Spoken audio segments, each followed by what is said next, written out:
Hello guys, magandang araw sa lahat and welcome back to my channel. So yun guys, today is Monday. Unang araw ng linggo. Lunes sa Tagalog. So hindi nga pala ako nakapasok ngayon guys kasi nagkaroon ako ng emergency. Bali, meron kasi ako nararamdamang masakit dito sa aking katawan. Which is dito sa may dito sa lower left abdomen ko. So sobrang sakit niya. Nag-start kasi ito ng nung Wednesday pa last week. Hindi ko alam kung nakuha ko to sa trabaho or kung ano. Eh, sabi nga ni Mrs. nung nakaraan pa na magpa-check up na daw ako. Pero sabi ko naman, i-observe ko muna. Kasi minsan naman talaga nawawala yung sakit niya. Pero kapag bumalik yung sakit niya, sobrang sakit. As in yung namimilipit na kasi talaga ako sa sakit. Tapos, itong weekend, masakit siya. Tumulong pa nga ako, naglipat kami ng gamit ng mga kasama namin dito. Yun, hindi ako nagbubuhat doon kasi masakit talaga yung yung tagiliran ko. Tapos, Sunday kahapon, maghapon lang dito sa bahay, maghapon siya masakit. And then, kagabi, nung bago kami matulog, masakit na siya. Inobserbahan ko lang. Sabi ko, pag wala lang yung sakit niya ng ngayong umaga, papasok ako. Pero yun nga, pagkagising ko kaninang umaga, sobrang sakit niya. Nag-iisip ako kung pumunta na ako sa emergency. And then, tapos yun, sabi nga ni Mrs., punta na daw ako sa emergency.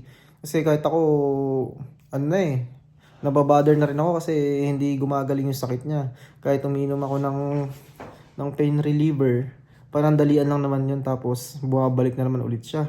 As in, sobrang sakit niya, yung tipong parang kang sinasaksak sa sobrang sakit.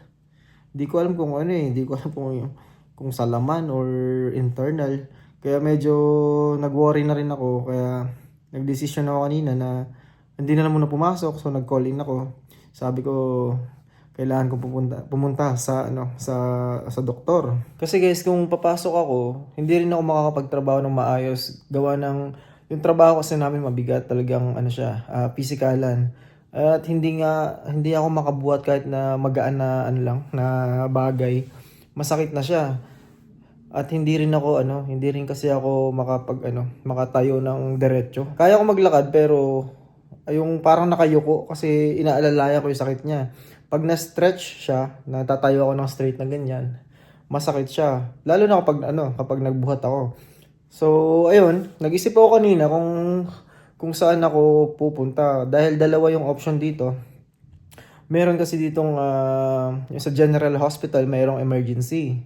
Tapos, meron ding isa na medyo malayo dito sa amin, Urgent Care Center. So, parang emergency din siya. Pero unlike the emergency na yung mga serious na mga sakit or yung kailangan ng immediate medical attention, 'di ba, sa emergency pupunta. So ako doon ako sa urgent care. So mas konti kasi yung tao na pupunta doon. So yun nga lang, kailangan maaga ka kasi nga yung nila, yung registration, maagang nagsasara kapag na-meet na nila yung saktong dami ng patient na kaya nilang i-accommodate sa araw na yun. Pinakuha muna ako ng sample ng urine. So after ko ng urine, ay kumuha din ng sample ng blood. So while waiting doon, pumunta yung doktor doon sa akin. At chinek niya yung chinek niya yung simula sa dibdib, sa tiyan. Kumbaga parang pinisa niya, ang lakas, sobrang lakas ng pagkakapisa niya. So dito sa taas wala naman, tsaka dito sa may upper abdomen ko, wala naman. Pero pagdating dito sa lower, grabe dito sa kaliwa guys, sakit, talagang pinisa niya ng gusto. Napayuko ako, tsaka parang halos maiyak ako sa sobrang sakit. So yun, tapos sabi niya, maghintay daw muna ako. And then, bumalik siya ulit. In-explain niya sa akin, binigyan niya ako ng reseta na gamot na pansamantala na yun muna siguro yung iinumin ko. Bumili na rin ako kanina sa pharmacy. At sabi niya sa akin, pwede na daw akong umalis. Yung result ng laboratories ko, tatawag na daw sila kung ano yung resulta. Kung kailangan pa daw ng CT scan, CT scan yung sabi sa akin eh. Tataka nga ako, CT scan ba yung tawag doon or ano. Alam ko kasi ultrasound, pero sabi ng doktor CT scan. Kung kailangan daw ng CT scan within this day, tatawag daw sila sa akin para babalik ako doon mamaya. So now nga waiting ako ng call nila. If ever na mag-call sila. Kasi kung meron yata makitang hindi okay doon sa sa result ng urine at saka blood test ko, papabalikin nila ako doon. Sana lang yung parang naipit lang ba, parang pilay something na ganyan or yung pakiramdam niya kasi guys parang parang may hangin ka sa loob ng tiyan, may gas. Tapos laging bloated yung tiyan ko. So hindi ko na maalam kung ano 'yon. Tapos minsan para siyang parang naglalakad yung sakit niya, parang may bola na gumagalaw-galaw na ganoon sa loob na sobrang sakit. So yun, waiting pa ako sa call nila. Sana nga sana nga walang serious na na tawag dito. Walang seryosong sakit ba? Ako kasi nakakapag-worry din eh. Kasi nga dito, yun nga. Pag may sakit, mahirap kasi hindi nga makapasok. Lalo sa trabaho namin na mabigat yung mabigat yung trabaho namin. Talagang physikalan. So kailangan yung katawan namin araw-araw handa sa pakikipagbaka dun sa loob. At kung hindi man sila tumawag, siguro yung result nun ipapasa na dun sa sa family doctor, tapos yung family doctor ko na lang yung tatawag sa akin para mag-explain. So for the meantime yun, may gamot ako for 7 days na iti-take para maibsan yung sakit nito. Kasi masakit talaga siya eh. Masakit talaga kaya ang hirap dito guys kapag ganitong may sakit, may iniisip ka. Ayun guys, first time ko nga pala pumunta doon sa urgent care center dito sa lugar namin. And I was surprised kasi mabilis yung nila, yung pag-assess sa mga patient. No, kasi pagdating ko kanina doon, una registration muna, sulat ang pangalan, and then after 15 minutes tinawag na ako for yung in-interview ng nurse, and then kinukunan ako ng blood pressure, tsaka yung dito sa daliri, anong tawag doon, basta yon. After nun, pinakuha na agad ako ng urine sample, at tsaka pinapunta ako doon sa room, hinintay ko yung doktor, tapos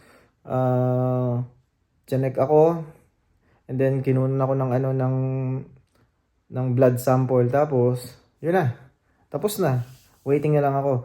Kasi isa rin sa mga dahilan kaya ayaw ko talagang pumunta sa mga emergencies. Kasi matagal nga. Kasi 2 beses na ako pumunta dito sa General Hospital nung masama yung pakiramdam ko, hirap ang makahinga dahil sa dibdib ko, dun sa emergency. Ang tagal. Nagsimula ako umaga. Inabot ako guys ng 8 to 10 hours yata kakahintay. Kasi pagdating ko doon pa lang sa emergency, sa triage nila, kinuha yung health card, then interview konti ganyan. Pinaghintay agad ako. Yung first 3 hours ko, nakaupo lang, wala akong ginagawa. Naghihintay lang ako na tawagin yung name ko. So, first 3 hours, yun pala yung tinawag ako para dun sa registration. Tapos noon, naghintay ulit ako siguro mga 1 hour pa. So, pang-4 na oras ko na, bago pa lang tinawag ako for sa blood. Kukunan ako ng blood sample. So after ng blood sample, hintay na naman ako oras ulit. X-ray na. So after na X-ray, bumalik na naman ako doon sa kabilang room. Maghihintay na ako para sa sa mga result ng mga test sa akin ng laboratories. Waiting na ako sa physician. So sa paghihintay doon, parang inabot din ako ng 2.5 oras or more than. Bago pa ako tinawag para sabihin lang ganyan. I-discuss niya sa akin kung ano yung problema, kung bakit may ganun yung nararamdaman ko, tapos doon na rin ginagawa yung ultrasound. Kumbaga kasi doon sa emergency guys, kumpleto lahat ng laboratories. Yung result, makukuha mo rin kaagad same day. Yun nga lang, maghihintay ka ng sobrang tagal. So yun yung iniiwasan ko kasi kaya ayaw kong pumunta dahil alam ko, maghihintay talaga ako ng sobrang tagal. And then, yung dito naman sa sa urgent care, ang nasa isip ko, same din sila ng sa emergency. Pero nagulat ako pagdating ko doon, mabilis siya. Mabilis, no? So, yung pinagkaiba nila guys, Kinuha na ako ng mga blood samples and mga laboratories ko, no? Hanggang doon lang. Tapos, pinaalis na ako. Sabi sa akin, tatawagan na lang daw nila ulit ako. Kung may kailangan pa ulit gawin sa akin. Yung sinasabi nga na CT scan. So, kapag siguro okay yung result ng ano ko, ng laboratories ko, hindi na ako pupunta doon. Bali, pupunta na ako sa family doctor ko kasi doon nila ipo-forward yung result. So, yun yung pinagkaiba nila, no? Doon sa emergency, matagal, pero lahat ng laboratory result mo, malalaman mo na kaagad, and then makakausap mo yung doktor, mag-a-advise siya sa'yo kung ano yung nangyari sa'yo, ano dapat mong gawin, mga ganyan-ganyan. So, yun yung pinagkaiba nila. So, para sa akin, since na hindi naman siguro life-threatening yung ano ko, yung condition ko, may masakit lang sa akin, kaya mas okay na sa akin dun sa urgent care center. Kasi nga hindi ka maghihintay ng sobrang tagal. Mabilis matatapos yung yung proseso mo. Yun nga lang, pag may kailangan nga na ihabol, may kailangan pagawin sa'yo, babalik at babalik ka pa rin talaga doon. So, kumbaga hindi pa talaga siya totally natapos.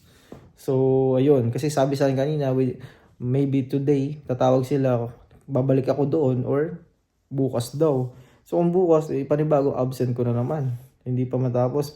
Pero hoping ako na sana okay na yung lahat. Wala sanang problema. Sana mawala sa gamot. So, at pinagpipray ko na lang yung laboratories ko. Sana good siya. Yung walang makita sanang mga sakit na kung ano-ano. Kasi nakakapag-worry nga. At yun guys, hanggang dito na lang nga pala tong video na to. Dito ko natatapusin. At I hope na may nakuha kayong idea regarding dun sa pinagkaiba ng emergency at saka urgent care center dito sa Canada. At bago nga pala lahat, shoutout ko nga pala muna yung namin, yung tambayan namin. So, Pinoy Tambayan guys, paki-suportahan din yan. At syempre mga kaibigan natin dyan, si Par Gerson Villarico, Mark Surya, David Junsay, and Canada Adventures and Pam Booker. So guys, paki-suportahan nyo sila. And then si Paruel Kumayas, shoutout sa'yo. At kay Par Ian Pineda, shoutout. At sa iba pa nating mga kaibigan dyan, no? So maraming salamat din sa mga subscribers natin na walang sawang sumusuporta at nanonood ng mga videos natin. So hanggang dito na lang and see you on my next one. Bye-bye!